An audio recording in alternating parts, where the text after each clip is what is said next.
those of you yang sudah bersama-sama dengan kita sejak beberapa minggu yang lalu, kita tahu bahwa tema kita untuk tahun ini adalah, kurang kencang ini. Tema kita tahun ini adalah, alright, okay, alright. Dan dalam tahun ini, dalam kita going through the year, dan ada 3 perkara yang menjadi fokus kita sebagai satu gereja, which is one purpose, one pattern, and one passion. Bagaimana kita boleh mencapai kesatuan itu. And then if you remember, apa yang Pastor Dan share 2 weeks ago, bila berbicara mengenai kesatuan, itu bukan unity. It doesn't talk about uniformity. Ya, maksudnya keseragaman. Kamu tahu pakai pakaian seragam, macam uniform sama begitu. Ya, it's not about sama-sama stylenya sama. No, it's about kesatuan itu di sebalik kita punya perbezaan. Ya, so dalam tahun ini gereja sangat menggalakkan anda semua untuk menangkap isi hati Tuhan bagi for our church and just be part of the body of Christ, menjadi sebagian daripada tubuh Kristus. Nah, pada hari ini saya mau kupas sedikit mengenai what does it mean untuk kita menjadi sebagian daripada tubuh Kristus. Yesus tidak pernah mengatakan bahwa dia datang ke dunia untuk membuat satu tim. Macam pasukan bola sepak, tim bola sepak, tim pasukan. No, di dalam Alkitab ya, banyak digunakan satu tubuh. That figure, satu tubuh. Ya, karena satu tubuh, kamu lihat tubuh kamu hanya 2 tangan. Kalau kamu ada 5, 6, 7 tangan itu that is something weird begitu. You ada 2 tangan, 2 kaki dan 2 mata, or it's different sizes tapi belong to one body. Katakan satu tubuh.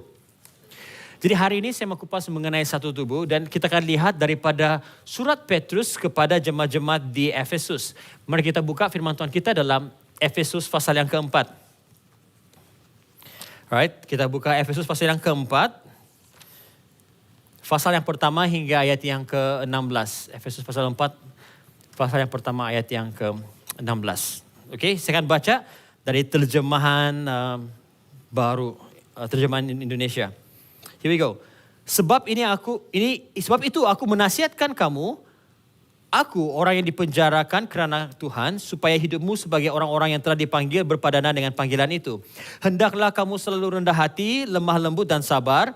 Tunjukkanlah kasihmu dalam hal saling membantu dan berusahalah memelihara kesatuan roh oleh ikatan damai sejahtera, satu tubuh dan satu roh, sebagaimana kamu telah dipanggil kepada satu pengharapan yang terkandung dalam panggilan itu. Dan yang kelima, satu Tuhan, satu iman, satu baptisan, satu Allah dan Bapa dari semua. Allah yang di atas semua dan oleh semua dan di dalam semua. Tetapi kepada kita masing-masing telah dianugerahkan kasih karunia menurut ukuran pemberian Kristus. Itulah sebabnya kata Nas, tatkala ia naik ke tempat tinggi, ia membawa tawanan-tawanan, ia memberikan pemberian-pemberian kepada manusia. Bukankah ia telah naik? Berarti bahwa ia juga telah turun ke bagian bumi yang paling bawah.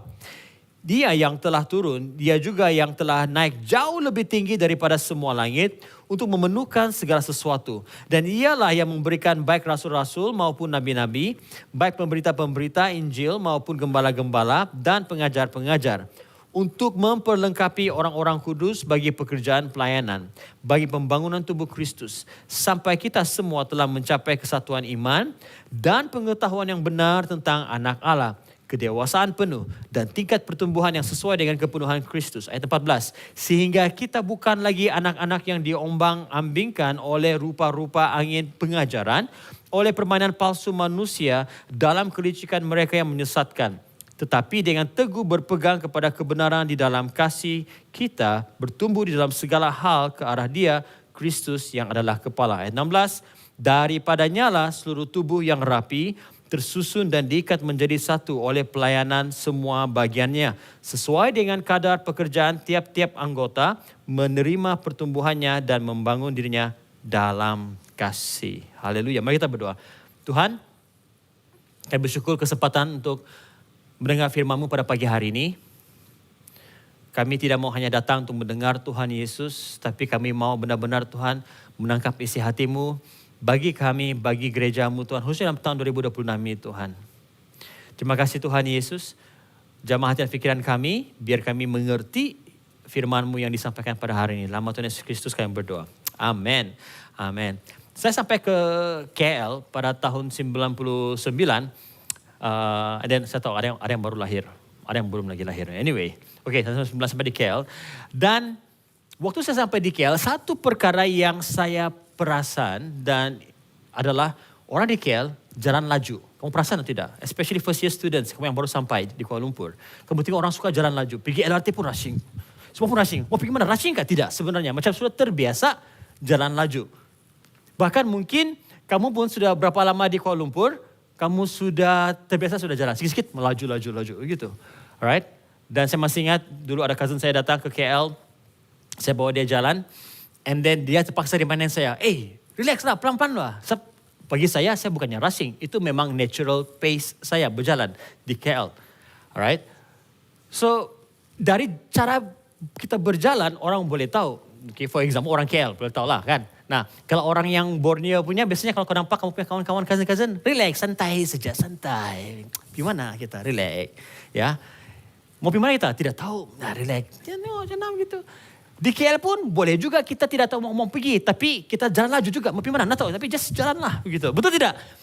But kalau di Sabah-Sabah, relax, chill. Driving pun sama juga. Relax. Macam sayang ni kereta. Kalau kita drive laju-laju kan. Biar kita drive pelan-pelan. Baru terasa macam drive kereta. Right? So the way we walk, cara kita berjalan, orang boleh tahu. Ada orang yang... my friend, okay, he love hip hop. I remember last time waktu saya di college. Dia orang Malaysia juga lah, tapi dia sangat suka hip hop. This is before social media tau. Dia sangat suka hip hop. Dia dengar lagu-lagu hip hop, all those like black rappers. Sampai pakaian dia, jalan dia pun begitu. Sampai tahu macam jalan dia macam ni. Hey, what's up? Like I was like, wow. Orang tidak tahu pun apa muzik dia, tapi daripada pakaian dia, cara dia berjalan pun orang tahu like, ini memang rapper ini, begitu, This is way before social media, right? Saya last year when we balik kampung, kami sempat singgah sebentar di Limbang, okay? Got this one old lady. Saya masih ingat waktu saya jalan in the morning di Bandar Limbang, ada satu one old lady, dia bongkok. Tiada apa-apa di belakang dia, tapi dia bongkok macam ini. Saya tahu sudah, memang kebiasaan dia akan bawa dia punya bakul-bakul dia. Sebab tiada bakul pun dia macam ni juga, dia tunduk. The way cara dia berjalan saya sudah tahu.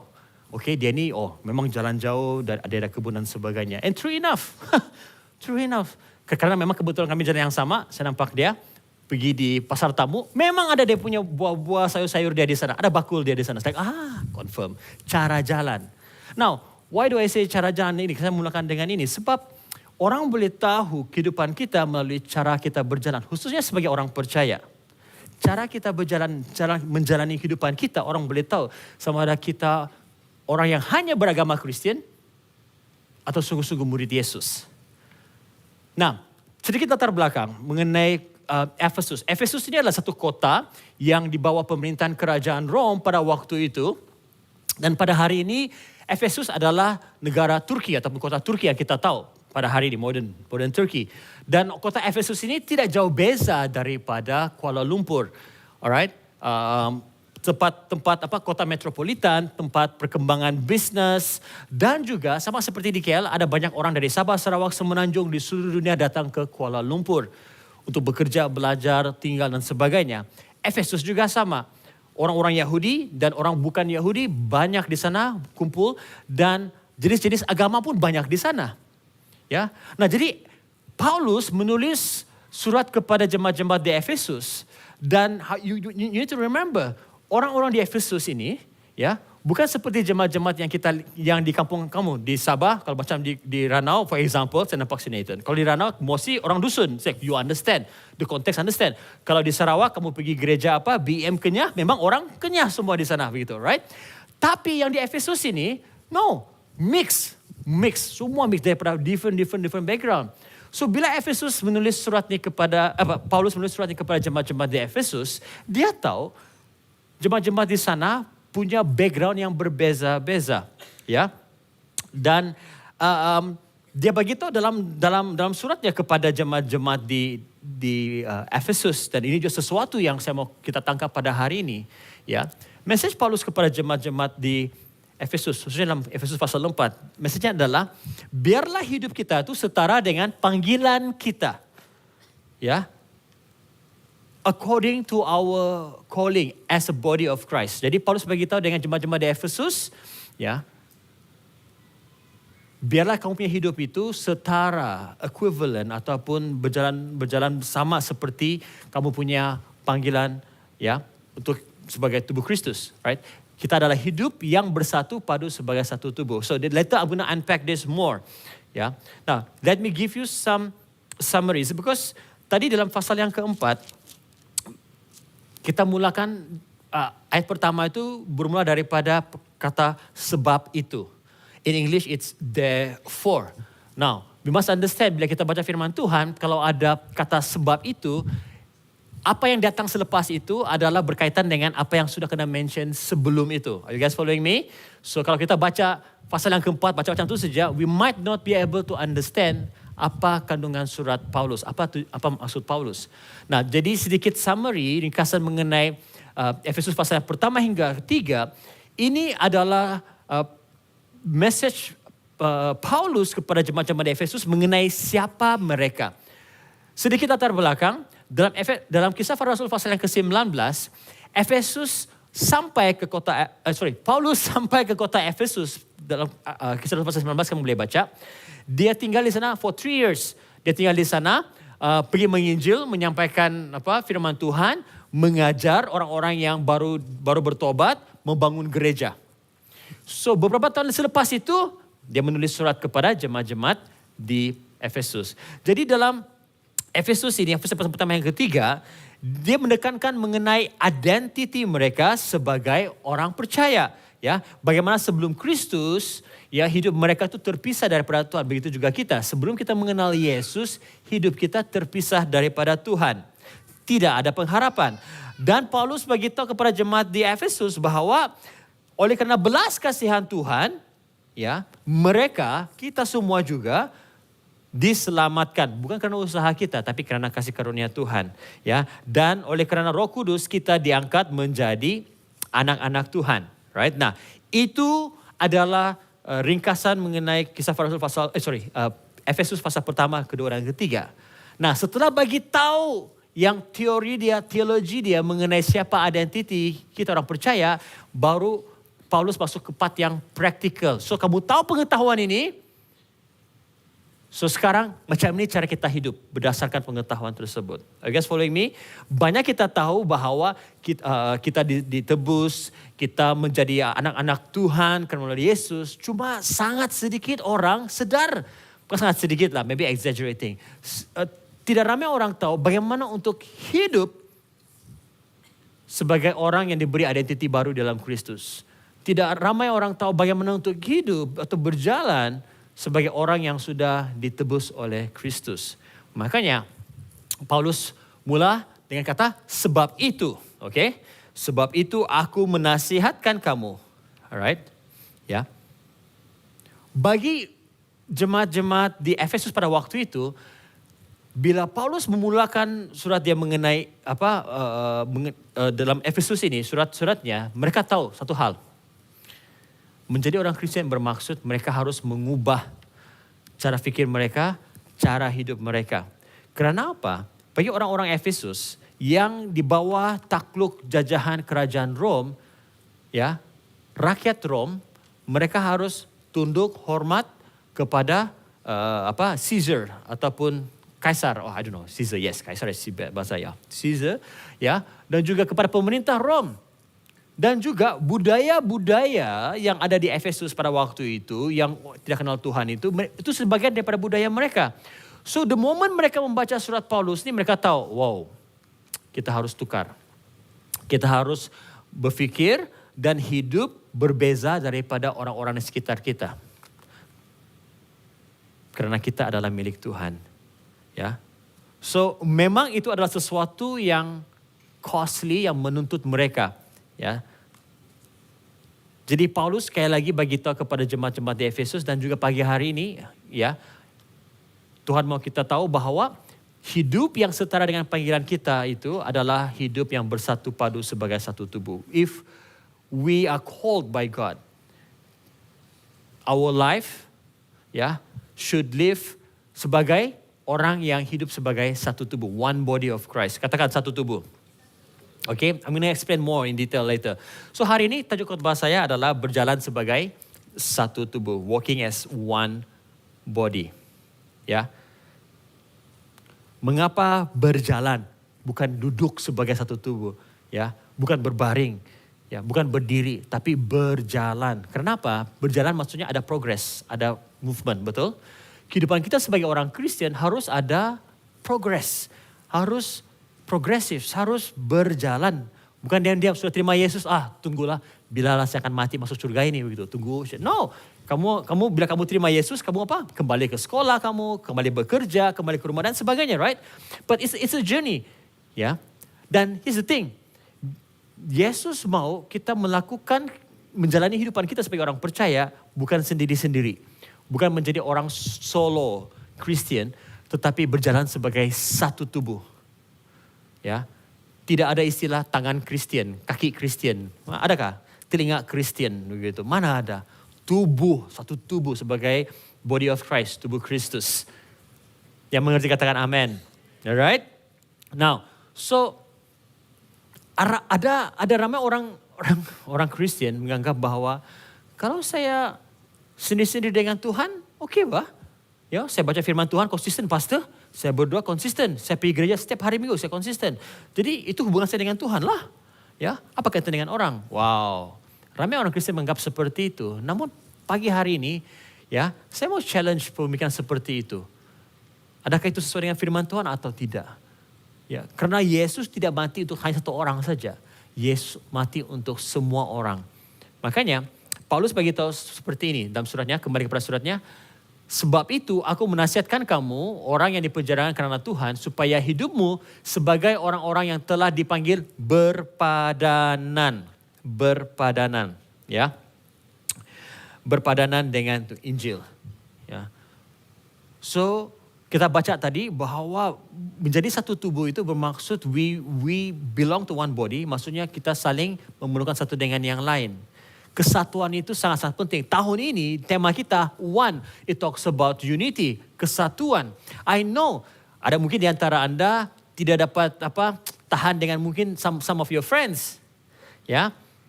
Tapi kamu bertahan juga tapi gereja, ya. Ada mungkin orang yang duduk di sebelah kamu pun bilang, dia lagi duduk sebelah saya. Tapi tidak apa-apa lah untuk Tuhan gitu. I mean it's okay. It's alright. Ya, karena apa? Kesatuan kita bukan sekadar pilihan. Not that you only decide, okay lah, saya mau tetaplah datang ke SIB Life, saya mau tetap dalam life group saya begitu. Tapi kesatuan, that unity itu adalah our core, our foundation to our faith. Harus ingat, ramai orang menganggap bahwa kalau bersatu itu mesti kepalanya sama lah begitu minat, sama cara fikir, cara pandang yang sama, penampilan pun sama, semua sama-sama begitu. No, that's not unity. That's uniformity. Are you guys following me? Ya. Paulus mengatakan bahwa untuk bersatu itu bukan pilihan, not optional begitu. Bukan sekadar pilihan. That is very important, sangat penting dalam pertumbuhan fondasi iman kita. Right? Now, apa yang Paulus tulis kepada jemaat-jemaat di Efesus sebenarnya ya, connected dengan apa yang Yesus sendiri doakan pada malam sebelum dia diserahkan. Waktu itu Yesus berada di Taman Getsemani. Kita tahu Taman Getsemani waktu itu Yesus berdoa. Yesus berdoa bukan seperti kita berdoa kepada Tuhan ya. Yesus berdoa maksudnya berkomunikasi dengan Bapanya di surga. Jadi dalam doa Yesus waktu itu dia berdoa untuk murid-muridnya.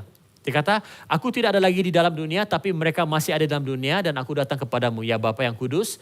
Peliharalah mereka dalam namaku yaitu namamu yang telah engkau berikan kepadaku supaya mereka menjadi apa? Satu sama seperti kita. Yesus sendiri berdoa supaya murid-muridnya menjadi satu sama seperti dia dan Bapa satu. Now, next dia berdoa untuk kita semua. Tadi dalam ayat 11 ini dia berdoa untuk murid-muridnya yang sedang tidur itu.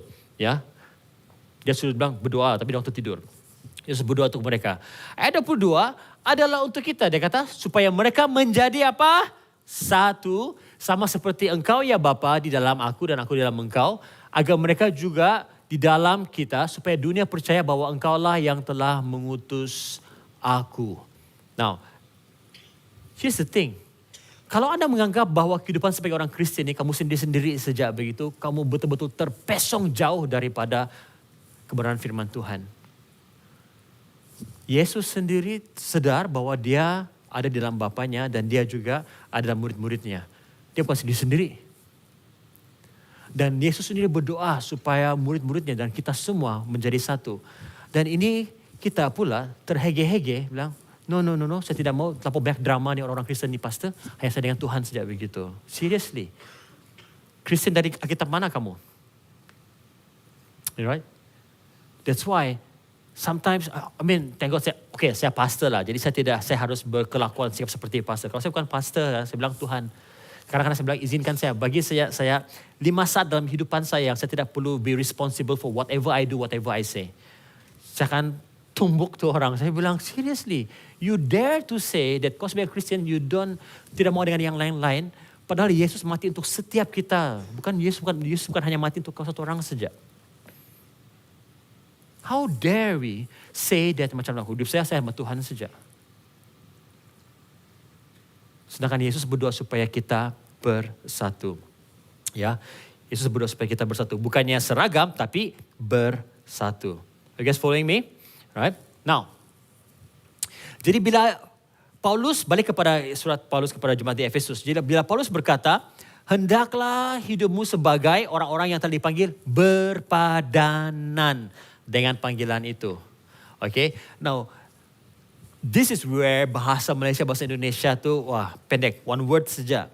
In English, walk worthy, berjalan. Walk worthy. Tapi kalau dalam bahasa Indonesia dan bahasa Malaysia, satu saja berpadanan. Okay, I'm going to expand this word. So, pertama, bila Paulus mengatakan hendaklah hidupmu berpadanan, apa yang dia maksudkan berpadanan itu adalah dalam bahasa aslinya adalah peripateo. Maksudnya, biarlah kamu hidup sebagai orang Kristen, biarlah cara kau hidup itu, cara kau atur kehidupan kau, cara kau kawal tingkah laku itu sesuai dengan panggilanmu. Apa panggilan kita? Efesus pasal 1 ayat 3, itu yang Paulus bagi tahu. Identiti kita sebagai anak-anak Tuhan dan sebagainya. Jadi Paulus bagi tahu jemaat-jemaat di Efesus dan juga kita semua pada hari ini, the way you live your life, biarlah itu sesuai. The way you regulate your life, mengatur hidupmu, cara kau fikir, tingkah lakumu, sesuai dengan panggilanmu. Are you guys following me? Now, like I said, English ada walk worthy namanya. Tapi dalam bahasa Indonesia, bahasa Malaysia hanya perpadanan. The second word dalam sana adalah axios. Katakan axios. Bukan axia, bukan anxious, tapi axios. Nah, axios ni pula, berpadanan dengan panggilan itu. Axios maksudnya secara berpatutan, secara wajar dan cara yang selayaknya. Here's the thing. Bila Paulus katakan bahwa supaya hidupmu sebagai orang-orang yang telah dipanggil berpadanan. Apa maksud Paulus dalam penyertaan ini adalah dia bagi orang Efesus waktu itu bila mereka baca surat itu, by the way, mereka bukan baca English, bukan baca bahasa Malaysia ya. Okay. The original word in Greek.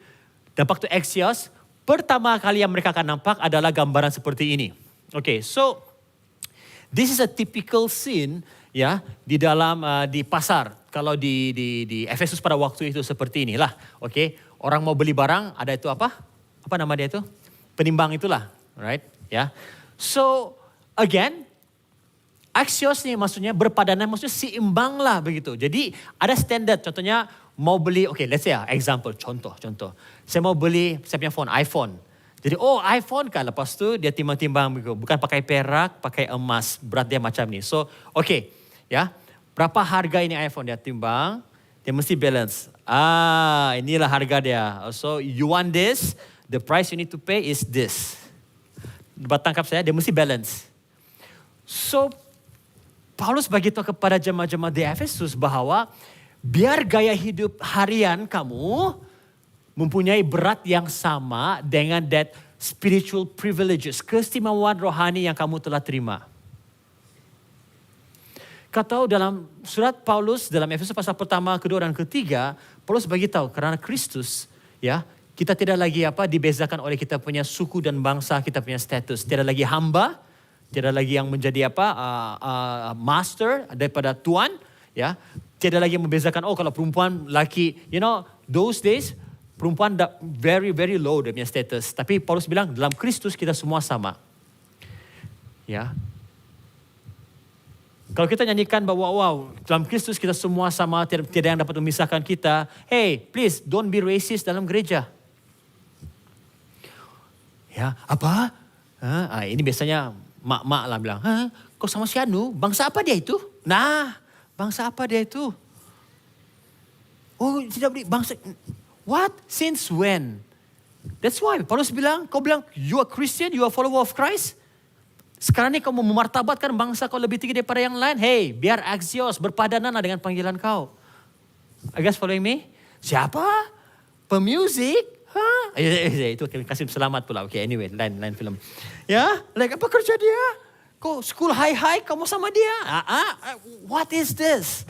Of course, there's a reason for it lah. Tapi, my point here is this. Paulus bagi tahu dengan jemaat-jemaat di Efesus. Is that the way you live your life, biarlah berpadanan dengan apa kasih karunia kamu sudah terima daripada Tuhan. Really?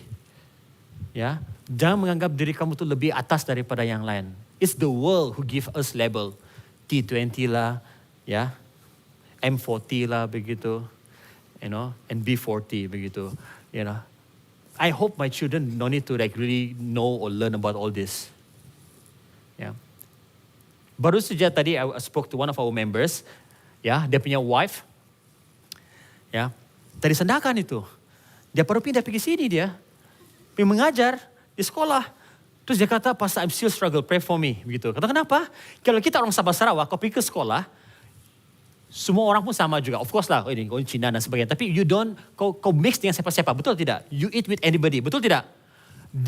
Saya sama itu dengan dia, jadi dah biasa lah dengan saya sengaja bawa accent saya supaya dia, ya Pastor. Sebab dia kata, it's very real here di Semenanjung. Melayu, Cina, India, that's it. Dia bilang, dia pun tidak tahu dia di mana. Among the teachers pun dia tidak tahu. Gitu. Ya, that's the world. But for us, especially in SIB Life, sebagai satu tubuh, ya ingat, biarlah cara kita hidup, cara kita melayan satu dengan yang lain, berpadanan dengan panggilan kita.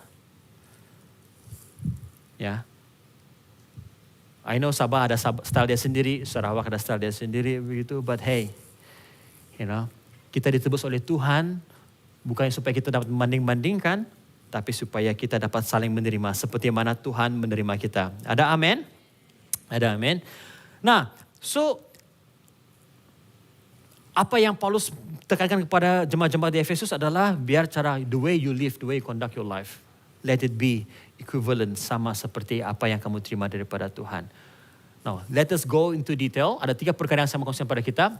Ya, bagaimana kita boleh berjalan sebagai satu tubuh. Yang pertama, berjalan sebagai satu tubuh bermaksud berjalan dengan rendah hati dan dalam kesatuan. Humility and in unity.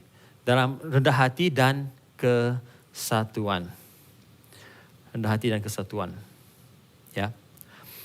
Dalam ayat yang kedua, ini pembacaan kita, Paulus katakan, hendaklah, kamu haruslah selalu berendah hati, lemah lembut, sabar, dan bertolak ansur satu sama yang lain. Wow. Ini, kalau orang Efesus pada waktu nampak, bilang, hey, ini tanda-tanda kelemahan ini, kalau rendah hati. Apalagi di kota besar Kuala Lumpur macam ini, kamu humble kena pinjak kepala. Betul tidak? Betul tidak? Kau diam-diam, sorry ya bos, limpas dulu bos. Limpas, begitu. Ini senang, kena pinjak kepala. I know some of you experience that. Ya, you are the one who work hard. Ada orang yang just pandai-pandai cakap begitu, dia, oh ya, saya yang buat ini semua. Lepas tu kau just humble, dan bilang, inilah senang-senang kena pinjak kepala. Begitu. The world say, you know what? Don't show your weaknesses. Be humble dan sebagainya. No. Tapi Paulus katakan, hey, hendaklah kamu harus rendah hati, lemah lembut, sabar. Oh man, here's the thing. Mau practice this, ya, rendah hati, lemah lembut, sabar, bertolak ansur. Kau tidak boleh buat ini sendiri-sendiri tau. Macam mana kamu bertolak ansur sama siapa? Sama siapa kamu bertolak ansur? Bersabar sama siapa? Kamu tinggal dalam gua, tinggal dalam hutan, 1 tahun dalam hutan, tidak jumpa siapa-siapa. Bila keluar, pastor, saya rasa saya tidak pernah marah. Sepanjang 1 tahun saya tidak marah. Saya tidak menaikkan suara saya. Of course, it's obvious. Kau tinggal dalam gua. Tidak manusia dengan kau. Betul? But here's the thing. If you isolate yourself, mengasingkan diri kau daripada community, daripada orang percaya, it's impossible untuk kau ada kerendahan hati, kelemah lembutan. Sebab orang, kau punya kawan-kawan akan test kau. Ya. Ya, akan test. Mau lemah lembut, terkenal kau sama orang yang kasar, bilang, oi. Ya. Mau bersabar, sabar lagi begitu, you know. Seriously, sabar bukan separuh daripada iman. Itu agama lain aja. Sabar itu kasih, guys. Separuh dari iman. Saya geram saya kalau nampak orang Kristen quote itu begitu.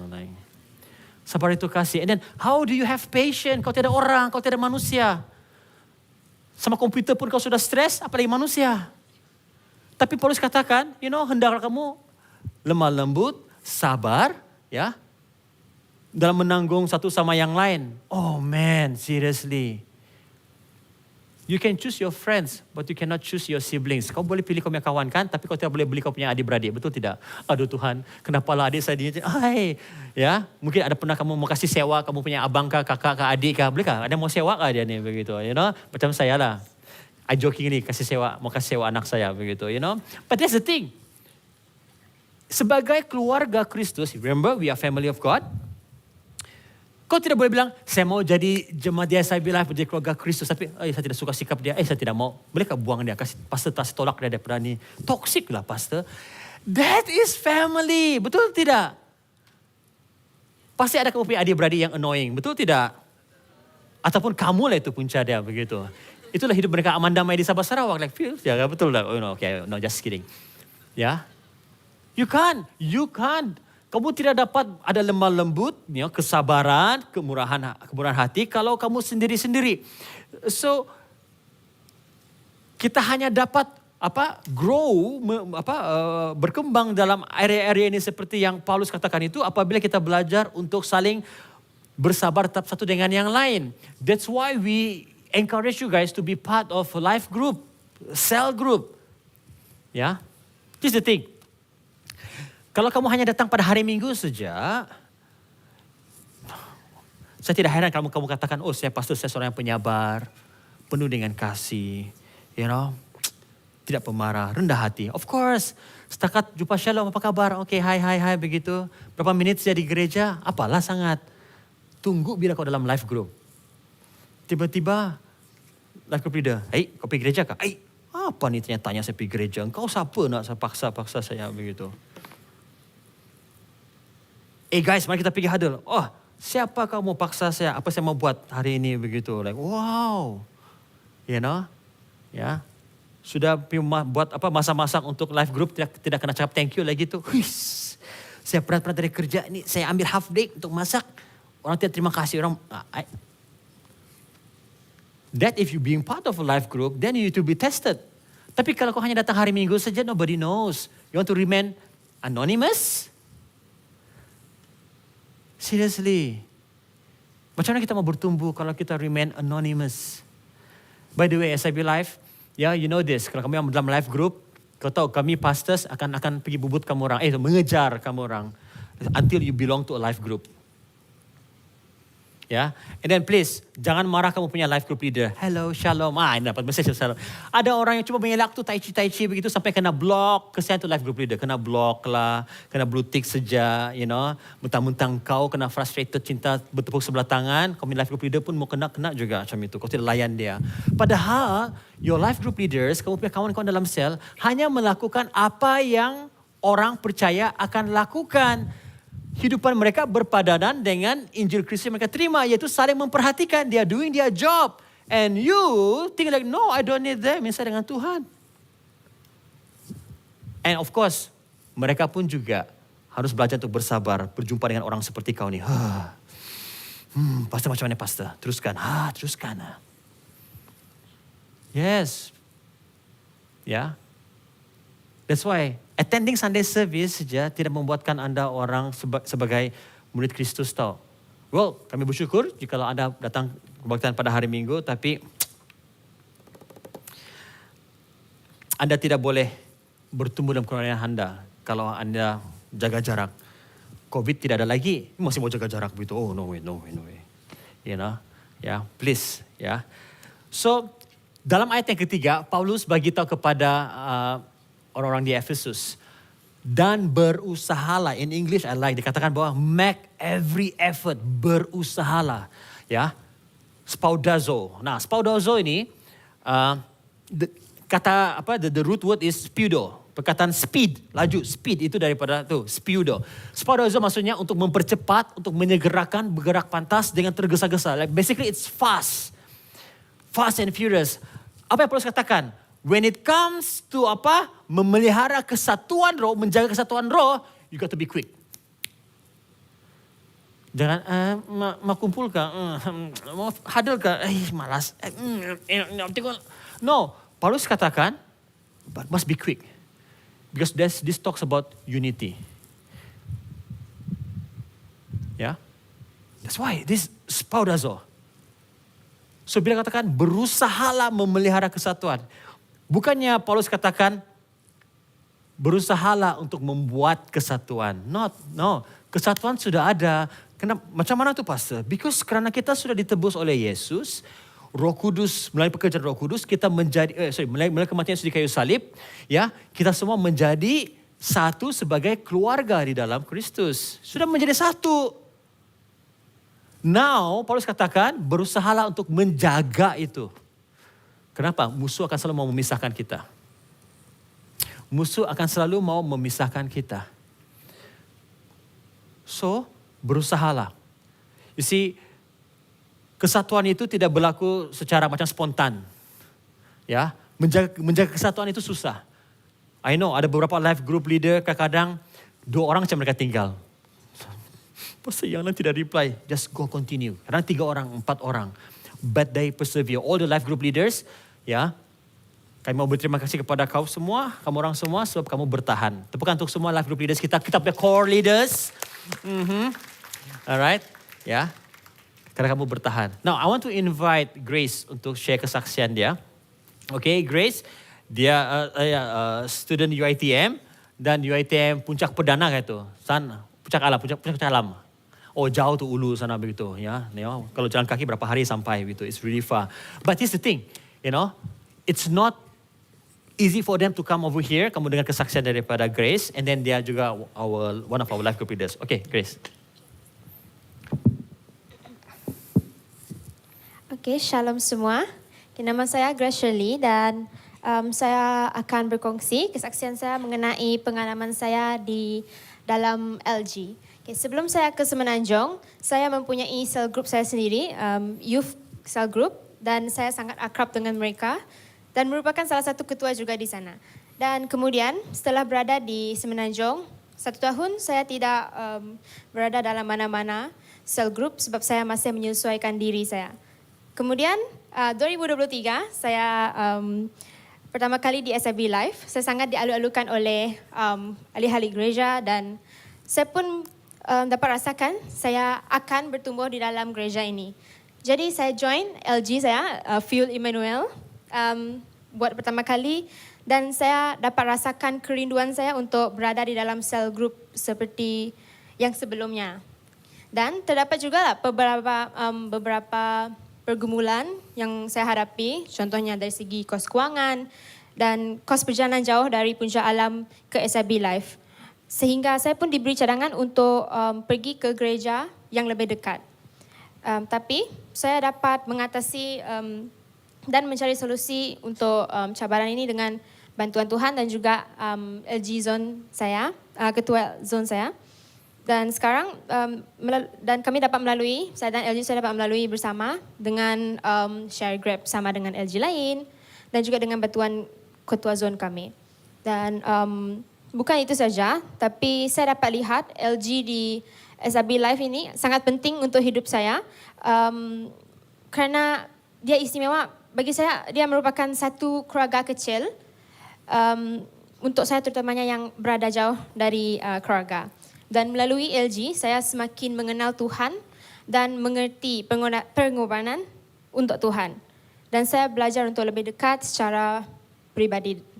Kemudian saya masih ingat dahulu sebelum saya mengambil alih ketua LG yang sebelumnya, saya masih was-was untuk menjadi ketua LG. Tapi saya percaya peluang yang diberikan ini untuk saya adalah bukan saja untuk membangunkan diri saya tetapi membangunkan ahli LG saya. Sekarang selama 2 tahun saya menjadi ketua LG, saya dapat lihat perbezaan yang ketara dan betapa jauhnya kami sudah berkembang bersama-sama dengan Tuhan. Kami semakin aktif dalam pelayanan, kami melayani Tuhan bersama dan seiring dengan pertumbuhan rohani kami. Saya sangat sayang LG saya bersyukur dan saya percaya LG ini pentinglah untuk semua orang kerana saya dapat rasakan kami dan semua kita bersatu dalam Kristus. Contohnya sekarang kami bersama-sama dalam membaca Alkitab dalam setahun mengikut pelan. Dan seperti dalam 1 Korintus 12:12, Kristus bagaikan tubuh manusia yang mempunyai banyak anggota. Tubuh itu satu tetapi terdiri daripada banyak anggota. Oleh itu saya berdoa agar LG saya dan juga LG yang lain akan berkembang dalam satu dan membawa Tuhan kepada yang lain. Itu saja, terima kasih. Alright. Thank you, Grace. Wow. Oh, saya sangat sayang LG saya. Okay, not the brand, Life Group. Nama dia Life Group. Alright, Life Group. Now, again, I know some of you tidak suka apa yang saya cakap tadi. You know, coming to church on Sunday begitu, that's not how you can walk your life. Berjalan berpadanan dengan panggilan kamu. I know, ada beberapa daripada our Life Group members, mereka ada kesukaran untuk datang waktu pertengahan minggu. Betul? Ya, ada yang bekerja, ada yang jauh gitu. Okay, here's the thing about SIB Life. Mula-mula bila kita start, we expect that kita punya jemaat daripada PJ, Area Damansara ini sejak dekat. Okay? But tahu-tahu ada yang jauh-jauh dari UKM, UITM, ya, ada yang dari Kelang lagi datang lagi. Oh betul. So macam mana mau pertengahan minggu drive traffic jam hanya untuk pergi huddle begitu. They're so busy and tired sebenarnya. Makanya last year we realized that ada berapa orang yang setia pada hari minggu konsisten datang hari minggu. Mereka mau berada dalam community tetapi mereka punya huddle, mereka punya life group itu berjumpa pada pertengahan minggu. So dorang pun struggle. Life group leader pun struggle. Macam mana? Ya, so saya katakan, okay, here's what we're going to do. Sama ada the existing life group, mereka multiply and buka satu yang on Sunday, hari Minggu punya lepas kebaktian. Ataupun kita buka satu life group yang baru hanya untuk hari Minggu. So we did that. Of course, kita ada. Dan beberapa bulan akan datang, ada life group yang akan multiply dan memberi kesempatan bagi anda yang tidak dapat datang pada waktu pertengahan minggu, but you can show up on Sunday. Alright?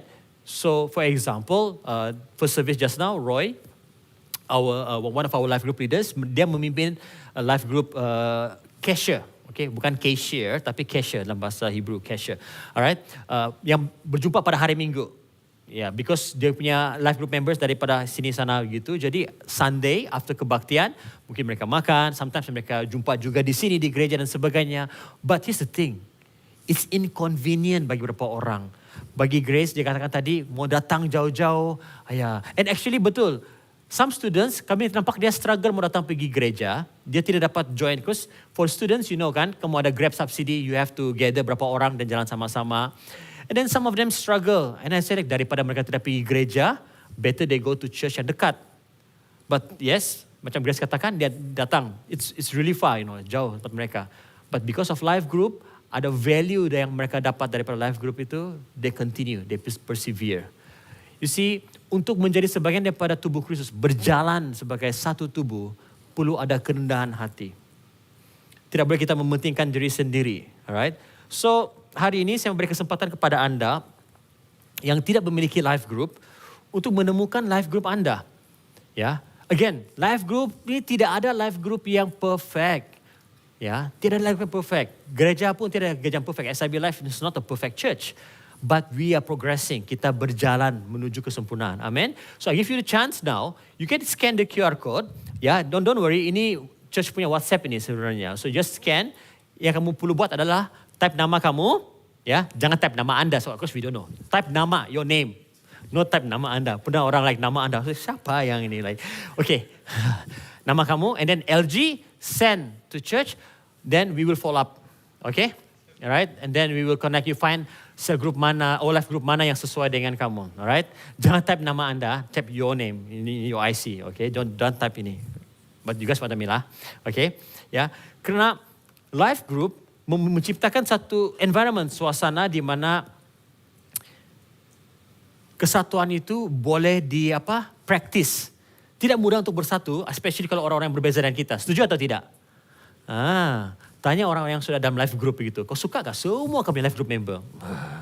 Ada yang banyak cakap, ada yang suka dominan lah, sebagainya. Betul tidak? Okey, jangan tengok mereka. Mungkin dia duduk sebelah kamu.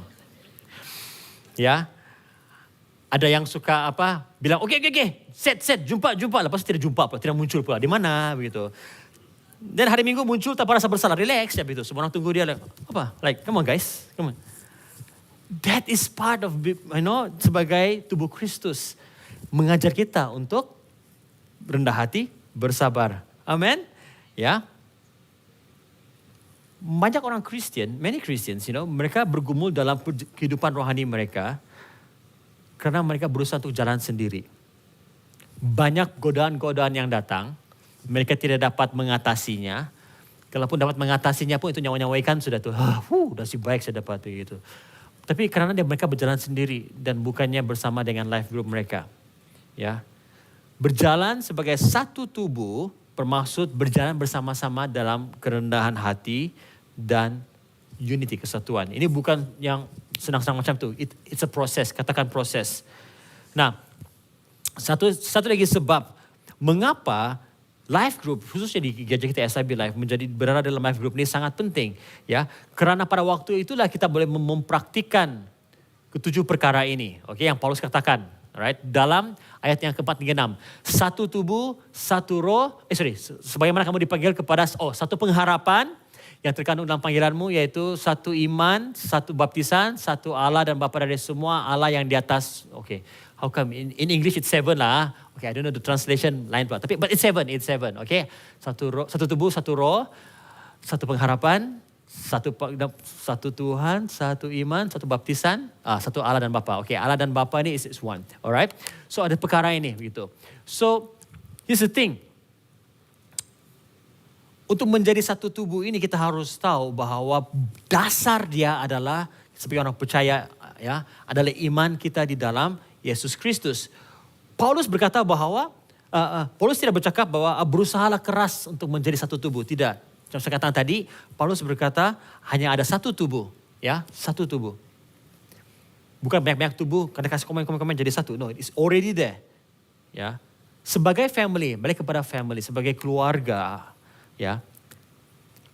Kita punya karakter, personality, kita berbeza-beza. Tapi satu hal yang sama adalah apa? DNA, betul? Kau punya adik-beradik, kau tengok walaupun bilang, ini betul kan nih mami, saya punya adik kan nih, macam lain betul. Cek DNA guys, cek DNA begitu, sama. Tapi kenapa dia berbeza gitu? Right? Ya. Itu adalah perbezaan dalam keluarga. Nah, sama juga di dalam Kristus, ya, sebagai satu tubuh, sebagai satu jemaat di SIB Life, yes, kamu dari Sabah, Sarawak, berbeza-beza semua, tapi DNA kita sama. Darah Yesus ada di dalam diri kita. We have the same DNA. Kita semua adalah anak-anak Tuhan. Are you guys following me? Perbezaan itu memang ada. Betul? Ya. Ya. If you sitting, kau duduk di sebelah kau punya LG members ataupun your friends sama-sama, beritahu dengan mereka, terima kasih kerana berbeza dari saya.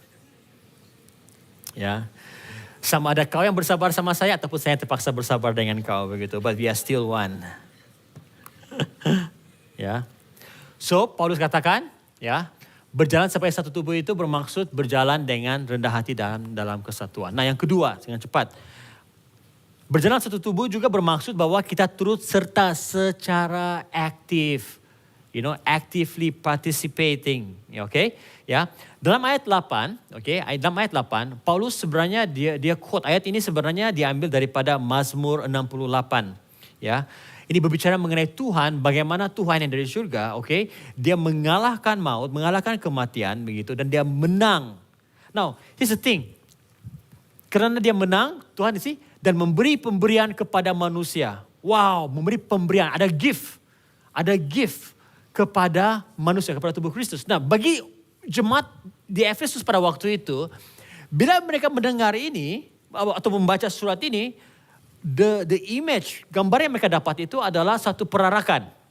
Oke, sebab pada zaman dulu, bila ada raja ataupun pemerintah atau general yang menang berperang, oke, ya, dalam peperangan kah ataupun menawan satu daerah kah, satu region kah, bila menang, mereka akan berarak di kota itu.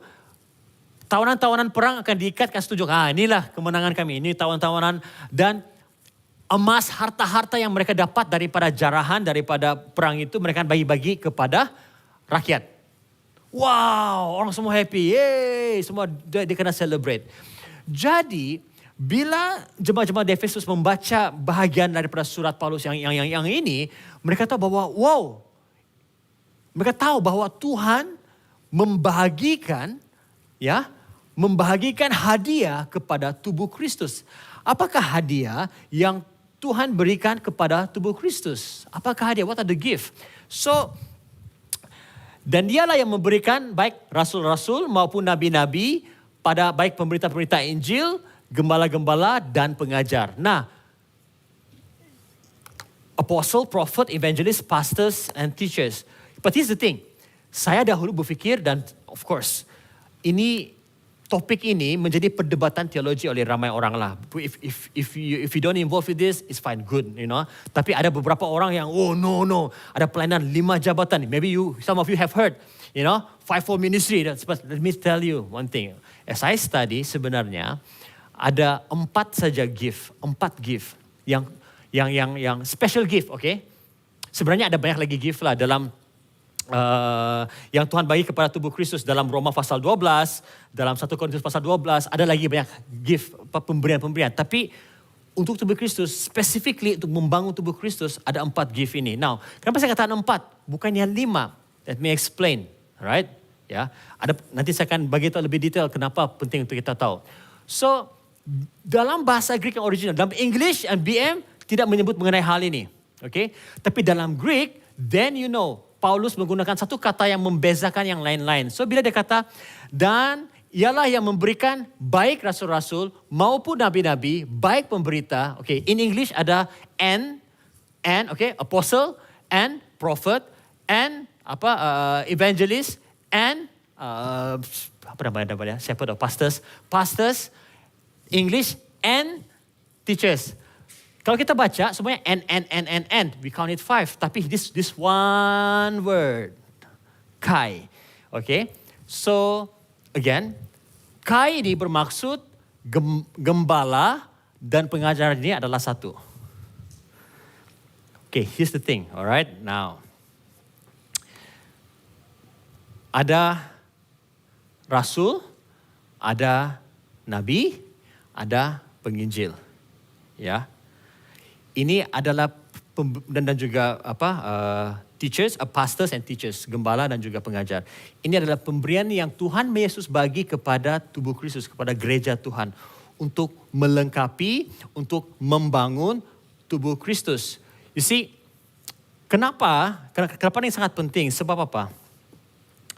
Seorang gembala, kalau dia hanya menjadi gembala-gembala saja, jaga dengar nasihat, dengar masalah, mendoakan dan sebagainya, tapi tidak menegur, tidak meluruskan jalan mereka, tidak mengajar firman Tuhan dengan baik, ya, mereka hanya menjadi gembala, mereka tidak akan membangun domba-domba mereka. Mereka tidak akan membangun jemaat-jemaat mereka. Dalam kata lain, kalau gembala hanya menggembalakan, kupi-kupi, dengar, oh ya kau, oke saya doakan kau, tapi tidak mengajar dengan baik, dengan strong in the word of God, itu seperti gembala bagi makan keropok sama domba-domba. Ya, kenyang kan? Kau kenyang kan begitu? Kau tahu kah?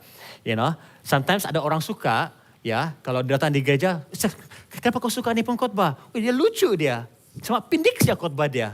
Itulah makan junk food lah kau. Ya, tapi kalau setakat mengajar, saudara-saudara, firman Tuhan, bahasa Grekanya, wah semua yang very academic begitu. Dan kau tidak ada hati seorang gembala yang dengar. Kau fahamkah tadi apa yang kena ajar? Kau boleh, macam mana aku mau apply dalam hidup? Yang tidak even go down and then explain kepada domba-dombanya, itu pun tidak betul. Makanya Paulus katakan, gembala dan pengajar ini adalah satu. Tapi fungsinya dua. You guys following me? Alright, here's the thing. Kenapa saya katakan ini sangat penting? Alright. Bila Tuhan membangun gerejanya, membangun tubuh Kristus, ya, dia menyediakan ini rasul, nabi, penginjil dan gembala pengajar ini. I explain this supaya kita boleh faham lebih lanjut. Kenapa penting ini? Seperti, dalam firman Tuhan, Yesus ini mengatakan bahwa kita tuh seperti apa? Satu bangunan yang dibangun, betul? So he said, selain daripada tubuh Kristus, gereja kita juga dia gambarkan sebagai sebuah bangunan. Katakan bangunan. Nah, kamu orang yang belajar construction atau pernah terlibat dalam construction, kamu tahu. So, let's say this house, bangunan ini adalah tubuh Kristus. Of course, untuk membuat bangunan mesti ada apa? Arsitek. Arsitek ini kalau dalam bahasa apa kita baca tadi Efesus pasal 4 ini adalah tugas rasul. Arsitek dia yang pioneer, dia yang set semua. This is the blueprint. Size dia macam ini, design dia macam ini. Itu tugas arsitek. Alright? Ya, dia pioneer, memulakan pelayanan yang baru, buat sesuatu yang baru begitu. Berani, let's do this. Dia pergi. Itu tugas rasul. Ya, Rasul Paulus sendiri contohnya. Rasul Paulus, dia yang melayani, menyampaikan Injil kepada orang-orang bukan Yahudi. Never been done before, tapi boom, dia pergi. Ya. Now, bagaimana pula dengan Nabi? In this context, analogy inilah, construction ni. Siapakah Nabi itu? Nabi tugas dia ni seperti apa? Quality controller ataupun safety officer. Sudah ada arsitek, you build, but make sure follow the blueprint. Kenapa lebih simen ini begitu? Safety, helmet pakaikan. Dia cek, pastikan Nabi dalam tubuh Kristus mengajar supaya hidup kamu tidak menyimpang daripada firman Tuhan. Dia akan tegur. Ya. Dia akan menegur. Ya. Right? That's why, I didn't do this in the English service begitu. So, this is apostle, para apostle is rasul, kerana dia yang boleh reach out to all those yang keempat jari ini, And then this is Nabi. Kau saudara-saudara, kalian berdosa harus bertobat firman Tuhan kata. Ini tunjuk begitu, Ini Nabi.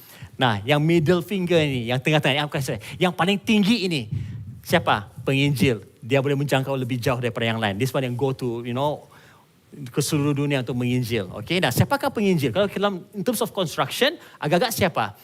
Dia ini lebih kurang the recruiter, HR manager, orang rekrut orang bekerja. Orang yang membawa masuk jiwa-jiwa baru ke dalam kerajaan Allah untuk sama-sama bekerja membangun rumah Tuhan atau membangun tubuh Kristus. Dapat tangkap di sini?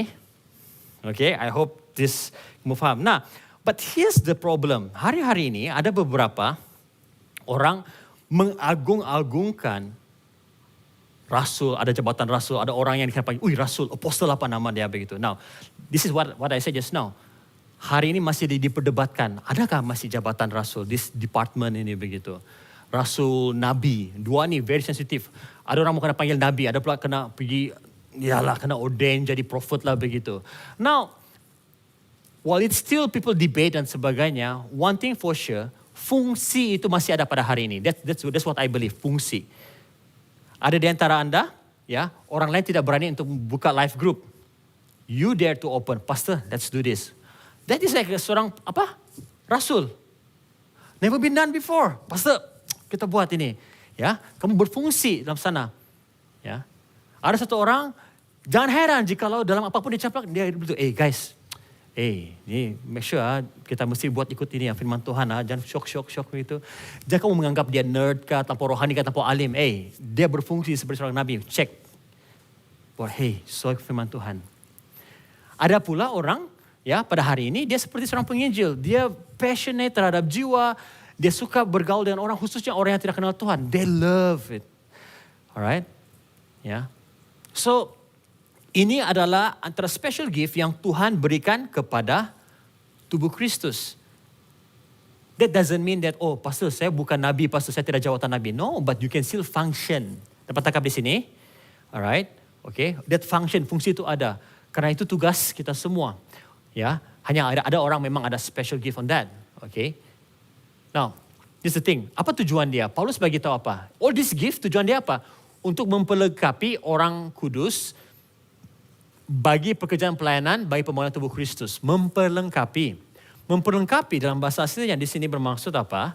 Ya, untuk menyediakan, melatih, mengatur supaya berfungsi dengan baik. So, rasul, nabi, penginjil, pastor ataupun gembala dan pengajar, tujuan dia untuk melengkapi kamu semua. Apa yang berlaku hari ini dalam gereja Tuhan, yang melakukan pekerjaan Tuhan yang melayani sedikit orang, oh pastor full time, kamu kan kena bayar gaji, kamu buat semua. Dan banyak orang Kristen duduk, relax saja, hari Minggu datang. Tapi Paulus mengatakan bahwa all this, this four gift, okay, rasul, semua dan gembala dan juga pengajar ini, tujuannya untuk melengkapi kamu supaya apa? Who are the one? Siapakah yang melakukan pekerjaan tersebut? Kamu orang. Dalam kata lain, sebagai pastor, siapa yang kerja adalah coach kamu. In whatever you do in your life, pastor, I've struggled with this. Saya coach kamu, saya jadi kamu punya trainer. But in the end of the day, yang melakukannya adalah kamu, bukan saya. Baca di sini, ya. So that is what Paul is saying there. Nah, lepas itu dia katakan untuk memperlengkapi itu orang-orang kudus bagi pekerjaan pelayanan Tuhan, bagi apa? Membangun tubuh Kristus. So here's the thing, jikalau ada kelas pemuridan, jikalau life group leader mengajar dalam sel dan sebagainya, bukan hanya mengisi masa lapang, bukan hanya sekadar sebagai rutin, no, tujuan dia untuk memperlengkapi setiap Anda dan akhirnya tujuan akan membangun tubuh Kristus. Kenapa tubuh Kristus? Kenapa gereja Tuhan tidak berkembang? Sebab ramai orang menganggur. Ramai orang menganggur. Ramai orang kalau menganggur karena memang tidak ada pelayanan itu lain cerita. Tapi ini tidak mau dilengkapi. Karena mereka tidak mau dilengkapi, karena apa? Karena mereka tak, remember I said, you can only be equipped if you become part of that body. Berjalan bersama-sama tubuh Kristus. Tapi kau bilang, kamu banyak drama lah pastor, saya tidak mau dalam life group. How can you be equipped? Kalau kamu tidak kena lengkapi, how can you serve? If you don't serve, makanya tidak heran kenapa imanmu tidak pernah bertumbuh. Are you guys following me? No, I'm telling this because I'm your pastors and I really love you. Saya tidak mau ada orang hanya datang hari Minggu saja. Seriously, I don't know whatever church you come from. I'm not talking about denomination. I'm talking about apa yang firman Tuhan katakan. Tujuan pastor kami mengajar kamu semua supaya kamu dilengkapi so that you will do the work. Ya. And then, bila semua dilengkapi dan melakukan pekerjaan Tuhan, apa yang dikatakan Paulus, sampai kita semua telah mencapai kesatuan, iman dan pengetahuan yang benar tentang anak Allah, kedewasaan penuh dan tingkat pertumbuhan yang sesuai dengan kemuliaan Kristus. At the end of the day, bila semua orang dilengkapi, tubuh Kristus dibangun, makanya orang percaya tidak akan seperti anak. Kalau anak kecil ni kan senang saja kena pengaruh, bagi gula-gula terus boleh saja. Betul tidak? Sedang kena culik. Kalau orang dewasa, sudah dewasa matang tahu, oh ini bahaya dan sebagainya. Kalau anak-anak tidak.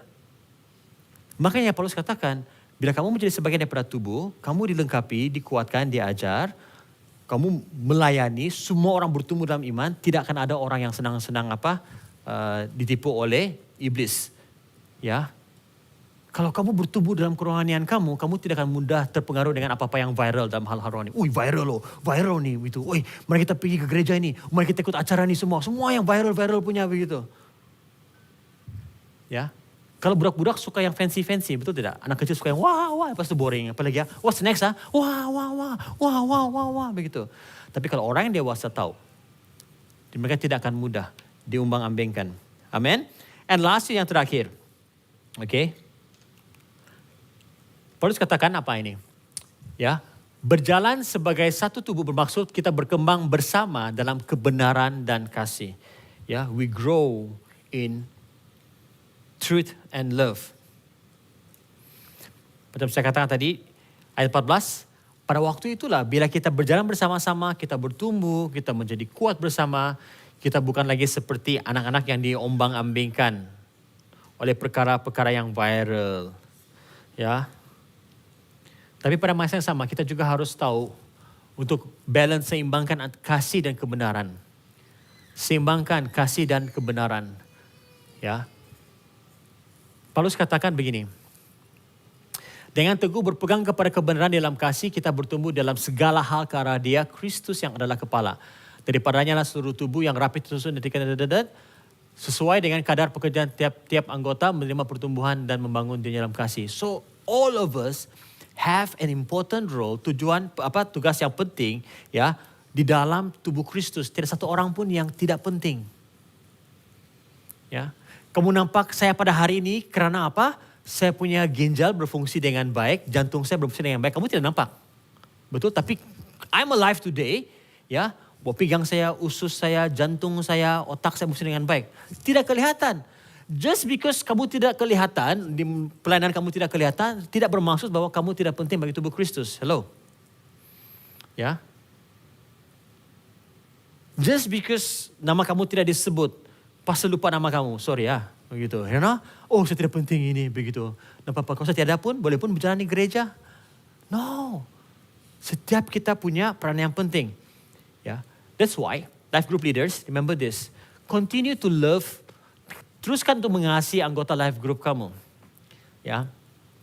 Dan kamu juga yang life group members, ingat bila kamu kena follow up dan sebagainya, bukan kerana mereka tidak kerja lain. Mereka hanya mengganggu kamu, annoying you. No. Not that they're so free. Padahal dia orang busy. Itulah some of them single sampai hari ini. Sebab sibuk pikirin pasal kamu orang. Betul, mana ada masa. You know? Ya, sampai terlupa mau reply message crush dia. Reply message kau ada. Tapi alamak. Gitu. Because they think about you. So when they follow up dengan kamu, tanya ke gereja atau tidak, please. It's not because they are so free saja mau susahkan kamu. No, they understand this. You need to be equipped. They care about you. Yes, mungkin mereka tidak sempurna, but they know. Very important untuk Anda bersama-sama menjadi sebagian tubuh Kristus. Ya, remember this, kebenaran tanpa kasih, begitu kebenaran firman Tuhan, wah, inilah nih. Akan menjadi senjata. Wah, kamu orang pernah kepahitan, ditembak oleh pastor ke pemimpin, firman Tuhan pernah tembak. Aduh. Tanpa kasih, itu akan jadi senjata. Tapi kasih tanpa kebenaran akan menjadi apa? Sentimen kosong. Yang feeling, tapi ya boleh. This also happen. Some leaders struggle. Kenapa saya punya murid tidak mau dengar cakap saya? Dia tidak menganggap saya sebagai pemimpin, tapi anggap sebagai kawan biasa saja. Sebab apa? You never firm in the word of God. Tapi kebenaran yang disampaikan dengan kasih, itulah yang akan membangun tubuh Kristus. Amen. Ya. Again, hidup kita sebagai orang percaya ini bukan untuk kita jalani sendiri. Kita harus jalani bersama-sama dengan anggota tubuh yang lain. Right? You see, a few years ago ada satu orang datang ke gereja kita yang our old location. So sempat kita follow up bawa dia masuk dalam life group, tapi hanya 1-2 kali lepas tu dia menghilang. Hari Minggu pun saya masih ingat lagi dia. Dia datang lambat, lepas tu tengah-tengah khotbah dia keluar gitu. So lama-lama dia tidak lagi muncul di gereja. And by the way, orang ni dia bukan orang yang tidak kenal Tuhan tau. Dia memang lahir dalam keluarga Kristen. Dia pernah pergi gereja dulu waktu dia sekolah menengah. Sampai di sini, nanti dia sambung sana kerja. Tidak nampak dia. Dia punya life group leader bilang, dia tidak layan saya. Blutik saja begitu. Puji Tuhan lah, blutik. Kalau kena blok, ya begitu, you know. But saya follow dia di Instagram. And then, I think last year saya notice dia post satu video. Video dia begini. Dia kata, sebagai orang Kristen, ya, apa yang saya lakukan dengan Tuhan itu tanggung jawab saya, begitu, you know. Saya berdoa, saya baca firman Tuhan, yang melayani Tuhan itu tanggung jawab saya. Betul, sampai dia kata, dia kemana-mana gereja, di mana-mana dia melayani di sana. Lepas itu dia bilang, itu dia saja yang buat keputusan. Orang tiada hak untuk macam mengatur. Dia tidak suka jika kena atur. Sebab ini kan rohani, kerohanian. Saya tidak mau yang kena paksa-paksa punya, yang saya maulah, you know. Wow. Dan sedihnya ramai orang Kristen setuju dengan post tersebut. But we learn today that no, tidak satu orang pun daripada kita boleh bertumbuh dalam kerohanian kita kalau kita sendiri-sendiri. Kalau kita hanya berfikir bahwa I want to know Jesus, saya mau bangun kerohanian saya sesuai dengan saya punya terms and condition. Macam mana saya mau, bila saya mau, dengan siapa saya mau, saya buat keputusan.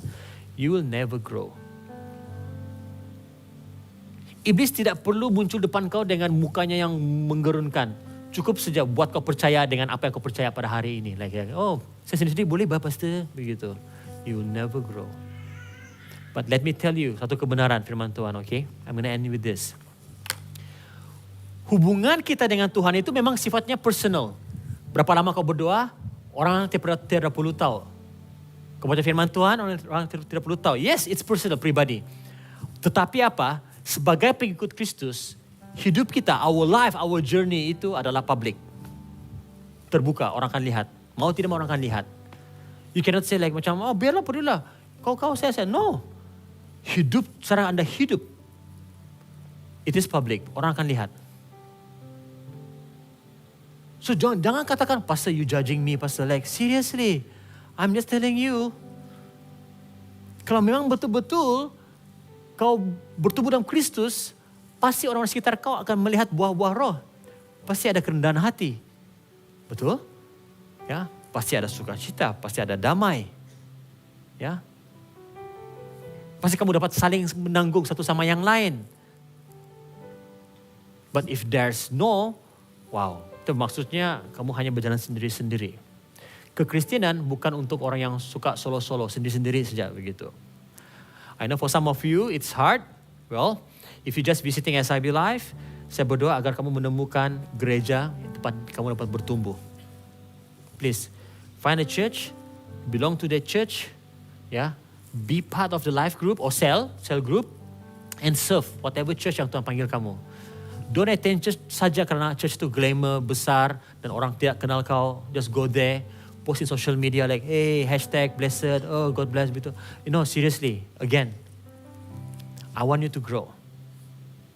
If you already belong to a life group, this year,